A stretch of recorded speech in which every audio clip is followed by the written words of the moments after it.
Eto magandang araw 'no. So konting update na po natin sa ating, bale ginawa ngayon isang Skyworth 32 inches, ano 'to, TV natin tapos pinagamit natin sa,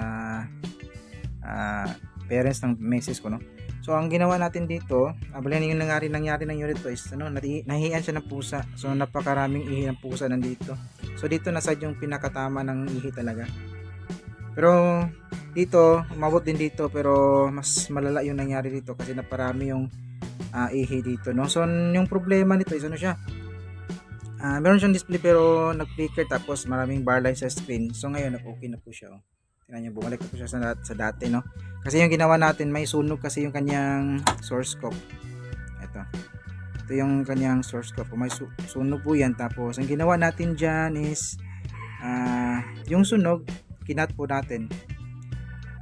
Kinat po natin yung kanyang sunog. Tapos tinest natin. Kasi nung display niya, yung kanyang vertical bar, mga bar lines, horizontal bar lines, ano siya, kulay puti. Tapos meron siyang konting display makikita, no, pero nagkaroon po siya ng flicker, no. So andun naman yung mga supply, andun yung mga voltahe niya, pero merong disturbance kasi merong sunog pala yung kanyang source scope. So ginawa natin is kinat po natin yung sunog nito. Ayan. So hindi pa natin ni-remove yung mga resistor sa kanyang clock. At hindi rin natin kinating, bali yung ginawa natin is tinanggal na po natin yung sunog niya dito. Ayan. Kinat po natin yan gamit ng matulis na cutter blade. Ayan, bago po yan. So dahan-dahan na po yung pagkat natin ito. Balik kunti lang po yung sunog lang yung kinat natin dyan. Ayan, kita nyo ba? Ayan. So kinat natin, kita nyo yung cutting. So buti na lang at napaganapan natin kahit na medyo 50-50 na po to.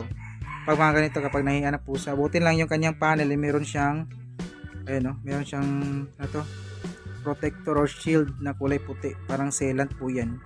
Pero kahit meron ganyan, natamaan pa rin yung side ng ating panel sa may left side kasi nakaharap yung unit natin, no? Yan. Pero sa ito, titest muna natin bago natin close para masigurado natin. Tapos kinakapa po natin yung kanyang dito banda. Ayan. Hindi naman po siya mainit, no? Ayan. Normal yung kanyang init. Ayan. So gawin natin is iti-tape po natin yan. Tabira po natin siya ng kapton tape para kung sakaling maiyan ulit, hindi na po matamaan yung kinat natin, baka masunog po ulit yan. So iti-tape natin yung dito sa may gilid papunta dito sa kanyang source scope kabilaan para may protector naman yung panel natin, no? Ayan. So lagyan ko lang muna ng tape, no? So ito, continue po tayo, no? Bali, nalagyan po natin ng kapton tape tapos cellophane tape lang po yung nilagay natin sa may panel para silbing protector niya. Kahit na ganyan is at least merong protection yung ating panel, no, kung may ulit ng pusa. So dito siniguro natin yung kanyang source scope flex na nilagay natin is kapton tape po yan para matibay talaga at magiging protector na yan sa init, no? Ayan. Tapos apa ba? So yan, hanggang yung tape natin hanggang dulo po yan para sakaling alam natin kung saan banda maghihi yung pusa, no? So at least meron siyang protection. So ito na po siya.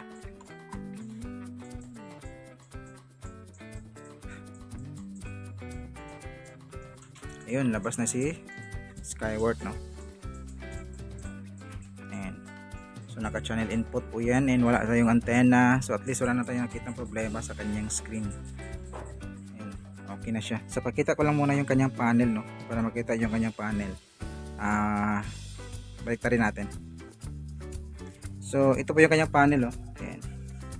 So, ito yung kanyang mga signal, clock and add even, BGH at saka BST, BGL, reset, combo at saka BCOM. So wala po tayong tinanggal dyan kasi dito pala na side, no? Dito pala yung katay natin na bihira. So ito, wala po tayong tinanggal dyan kasi yung sunog lang yung tinanggal natin, no? So yun. Ayan, okay na yung unit natin. Ayan. So, ito na yung video natin mga paps. Sana kahit pa paano may napaka-interesting ginawa ngayon, no? Make it with as always, and this is your Service Brian Cruzetech. See you in our next video. Bye-bye.